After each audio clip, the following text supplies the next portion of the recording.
¿Qué pasaría si la muerte de un solo hombre pudiera destruir una dinastía y sumir a un país en una guerra civil? ¿Y si el guerrero más grande de su tiempo, nacido para gobernar, nunca llegara al trono? Esta historia trata sobre cómo una sola tragedia cambió Inglaterra para siempre. Él era el guerrero más célebre de su época, invicto en batalla, temido en toda Europa y entrenado desde niño para gobernar un reino. Como hijo mayor del rey Eduardo III, todo en su vida apuntaba hacia la corona, pero el destino tenía otros planes. Su temprana muerte no solo eliminó a un poderoso heredero, dejó a Inglaterra en manos de un rey niño, abrió la puerta a la rebelión y desencadenó una reacción en cadena que condujo a la guerra civil y a la caída de una dinastía. Esta es la historia del hombre que la historia recuerda como el príncipe negro.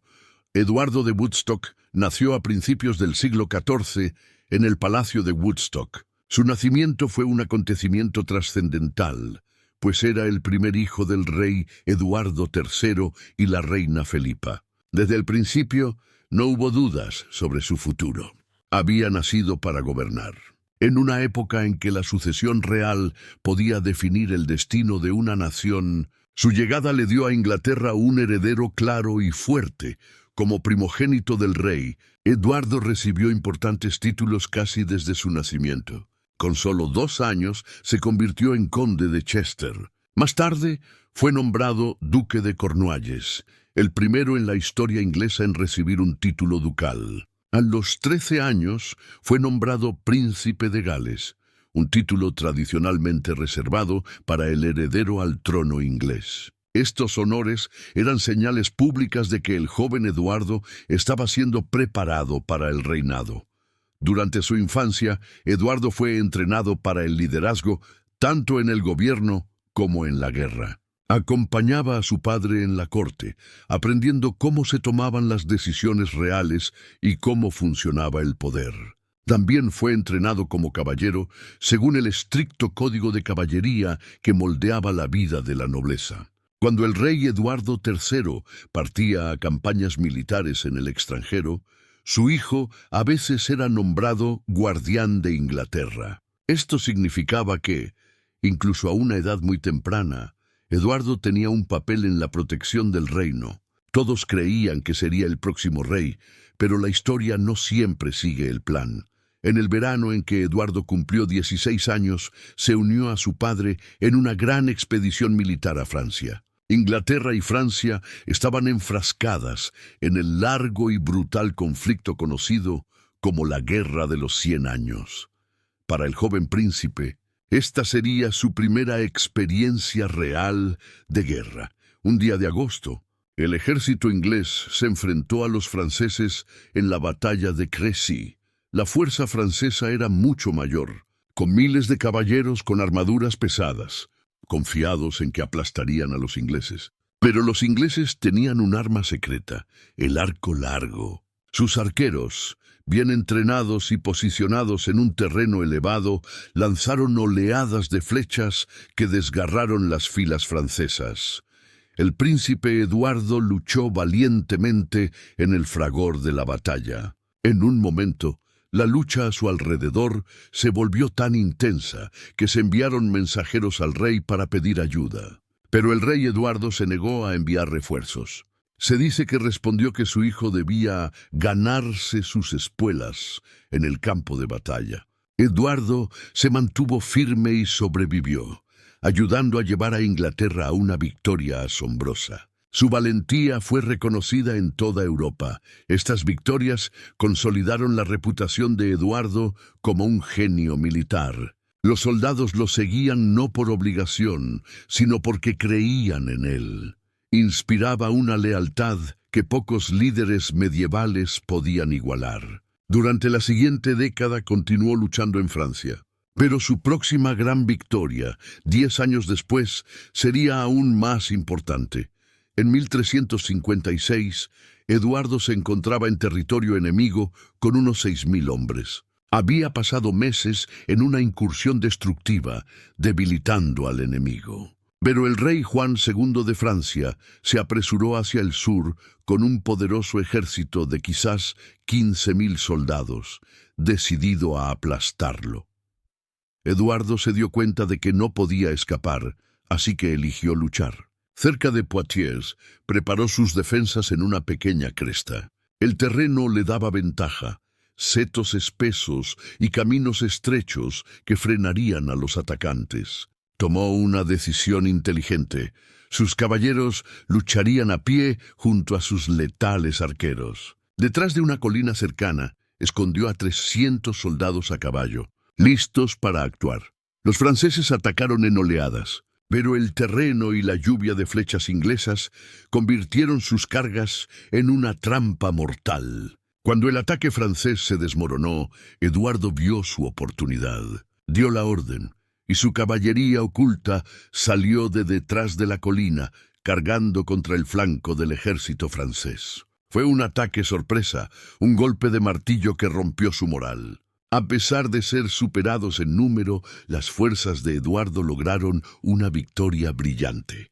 Y entonces, en medio del campo de batalla, el rey Juan de Francia fue capturado. Apresar a un monarca en batalla era un hecho que conmocionó a todo el continente. Eduardo trató al rey Juan con respeto, y el evento lo catapultó a la fama internacional. No era solo un comandante, se estaba convirtiendo en un poder por derecho propio.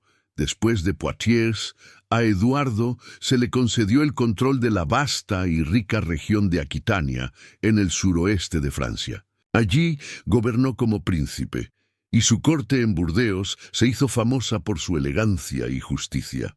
En este punto de su vida, Eduardo lo tenía todo: poder, fama y un camino despejado hacia el trono. Pero con el poder llegaron nuevos desafíos, y peor aún, algo que ningún ejército podía detener.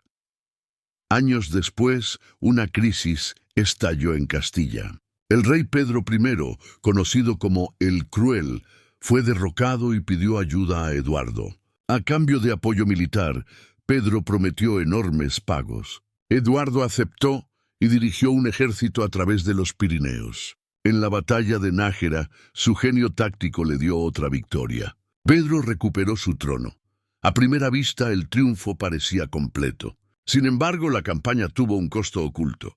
El campo castellano era árido y las provisiones escasas. Las enfermedades se propagaron rápidamente por el ejército, y el propio Eduardo enfermó poco después. Regresó a Aquitania físicamente debilitado y nunca se recuperó por completo. Lo que parecía otro éxito militar había marcado silenciosamente el comienzo de su declive. Los historiadores debaten la causa de su enfermedad, desde disentería crónica hasta otras fiebres contraídas en campaña. Pero es claro que su salud se deterioró progresivamente. A pesar de su grave enfermedad, Eduardo se negó a abandonar el liderazgo. Sin embargo, su fuerza se desvanecía. La tensión en Aquitania crecía debido a los altos impuestos para financiar sus campañas. En 1370, la ciudad de Limoges, que había estado bajo su control, se rebeló.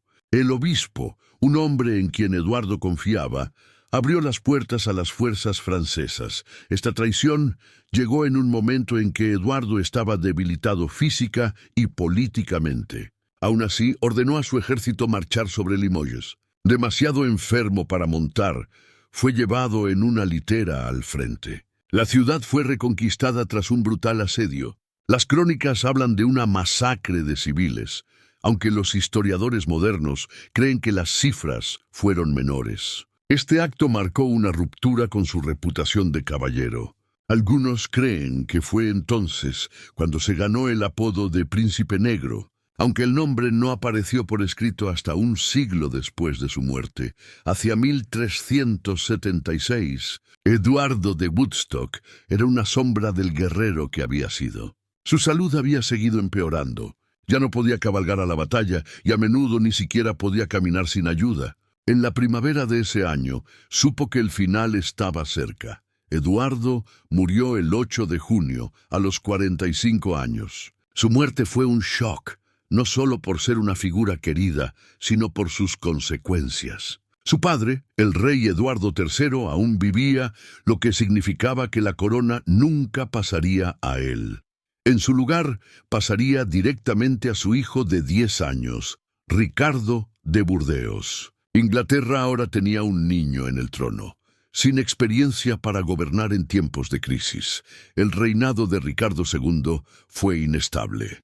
Favoreció a un círculo íntimo, alienando a nobles poderosos. Las tensiones culminaron en la revuelta de los campesinos, y aunque Ricardo la disipó, su debilidad era evidente. Con el tiempo se volvió un tirano. Su error fatal fue exiliar a su primo, Enrique Bolingbroke, y confiscar su herencia. Enrique regresó en 1349, pero no solo para reclamar lo suyo. Con un amplio apoyo, depuso a Ricardo y tomó el trono como Enrique IV. La caída de Ricardo rompió la línea de sucesión directa. Las ramas rivales de la familia de Eduardo III comenzaron a competir por el trono, desatando las guerras de las Rosas, una brutal lucha dinástica entre las casas de Lancaster y York que desgarró a Inglaterra durante décadas. Fue un siglo de reyes perdidos, coronas robadas y caos desenfrenado. Y todo comenzó con una sola muerte, la de un príncipe que nunca fue rey. ¿Qué crees?